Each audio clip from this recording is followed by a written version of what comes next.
blatant anti-Semitic blood libels from a government claims to mediate peace, calling the Jew state cancerous is effectively calling for its annihilation.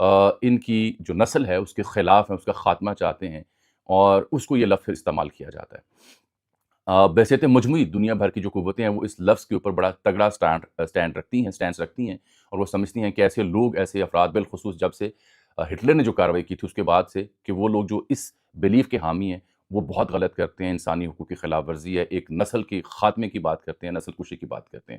تو یہ تھوڑی سی باریک بات ہے، debatable ہے، کسی اور اس پہ میں کہانی چھیڑوں گا اور اس کا ایک ثبوت دوں۔ یہ الفاظ اس موضوع پہ بات کرتے ہوئے، یعنی یوٹیوب ہو، فیس بک ہو یا دیگر پلیٹ فارمز ہوں، وہاں پہ اسٹرائکس آ سکتی ہیں، وائلیشن اسے قرار دی جا سکتی ہے۔ اس لیے اس میں کہا یہ جاتا ہے کہ ایک ملک کی پالیسی، یعنی اسرائیل کی جو پالیسی ہے، اس کے وزیر اعظم کی جو پالیسی ہے وہ غلط ہے، اس کے اوپر تنقید کی جا سکتی ہے، لیکن بحیثیت مجموعی وہاں رہنے والی جو کمیونٹی ہے یا وہاں رہنے والے جو مذہب ہے اس کو بحیثیت مجموعی لیبل کرنا درست نہیں۔ یہ آپ کی انڈرسٹینڈنگ کے لیے میں واضح کر رہا ہوں، آپ اس سے اختلاف بھی کر سکتے ہیں۔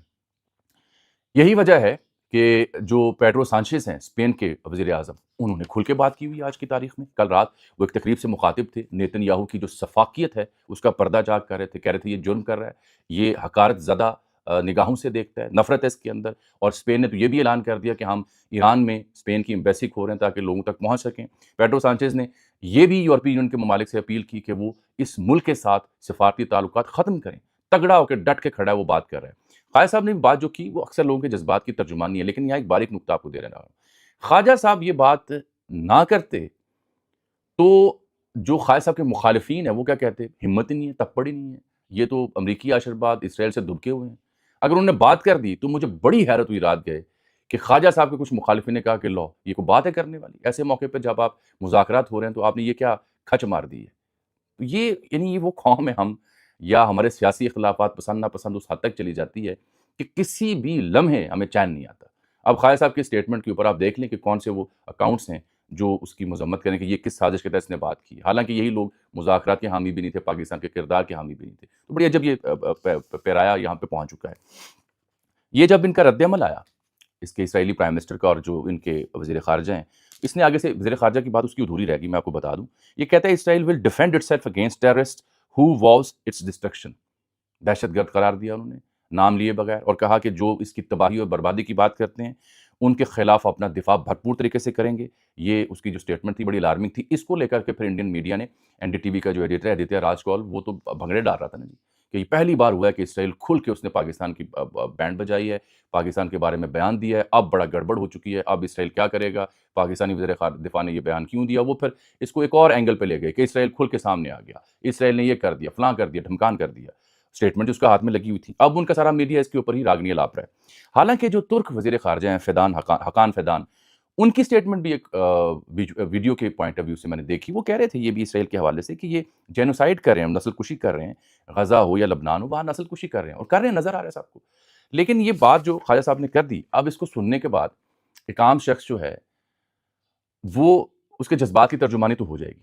سوال یہ پیدا ہوتا ہے کہ 11-12 بجے آپ کو یہ ٹویٹ کرنے کی ضرورت کیا تھی، جبکہ آلریڈی ایفرٹس جاری ہیں کہ اسرائیل پہ دباؤ ڈالا جائے کہ وہ لبنان پہ حملے بند کرے، جبکہ آلریڈی لبنانی وزیر اعظم سے پاکستانی وزیر اعظم کی بات ہو چکی ہے، جبکہ آلریڈی شکوک و شبہات جنم لے رہے ہیں، کیونکہ رات گئے تک بھی ایرانین وفد کے آنے جانے کے حوالے سے تسنیم نیوز ایجنسی متضاد خبریں دے رہی تھی کہ ابھی نہیں آ رہے، کیونکہ جب تک لبنان پر حملے بند نہیں ہوں گے ہم اس عمل کا حصہ نہیں بنیں گے۔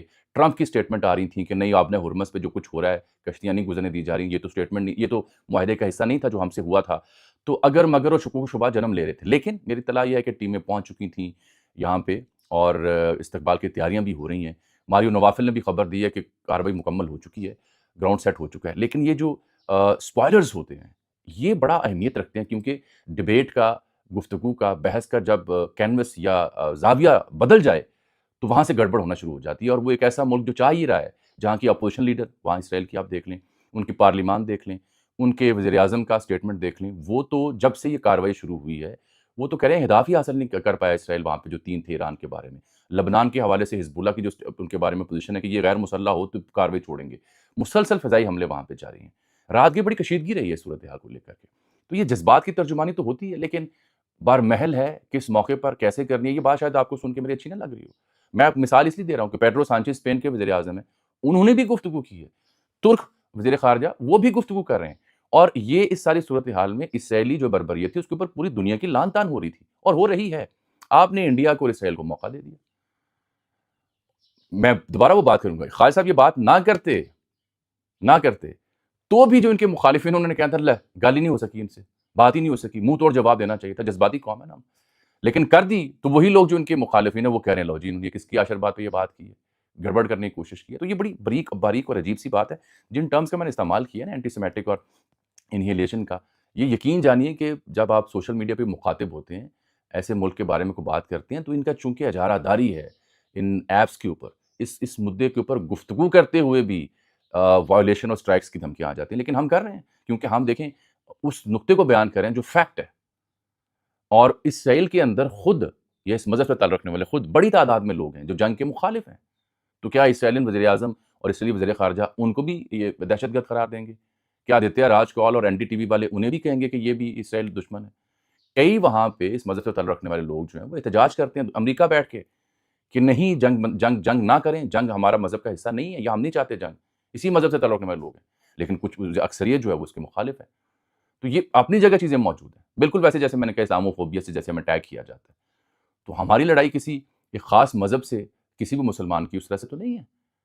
ہم پرم جو بقائے باہمی اس پہ یقین رکھتے ہیں, لیکن جہاں ظلم ہوگا, جہاں بربریت ہوگی, وہاں آواز اٹھانی بنتی ہے. بہرحال سوال وہی ہے کہ اس موقع پہ اس مدعے پہ جو کہانی آئی ہے نا, یہ اس نے یعنی شتونگڑوں کو وہ موقع دے دیا, بالخصوص جو بھارت نواز ہیں, کہ وہ اب اس پہ چیخیں بھونکیں اور واویلا مچائیں, دھمال ڈالیں یا جو بھی کرنا ہے. ابھی بھی اس پہ گہرے بادل چھائے ہوئے ہیں اس ساری صورتحال کے اوپر. لیکن میں نے بتا دیا, ہاں وہ مجھے یاد آ گیا, وہ جو ان کی اہلیہ ہیں ٹرمپ صاحب کی, میلینیا میرا خیال ان کا نام ہے, انہوں نے کہا ہے بدنام زمانہ فائل میں میرا ذکر نہیں ہے اور میں اس توسط سے یہاں تک نہیں پہنچی ہوئی. تو وہ شاید کوئی ایسی دوبارہ سے چیزیں آ رہی ہیں جس کی وجہ سے انہوں نے پہلے وہ اسٹیٹمنٹ دے دی, تو اس کو امریکی میڈیا ٹیلی گراف نے بڑی نمایاں کوریج دی ہوئی ہے. تو کہانی بڑی عجیب دلچسپ بھی ہے اور عجیب و غریب, اس پہ نظر رکھیں گے سارا دن. آپ سے ملاقات ہوگی اگلے ویلاگ میں, تب تک کے لیے اللہ حافظ.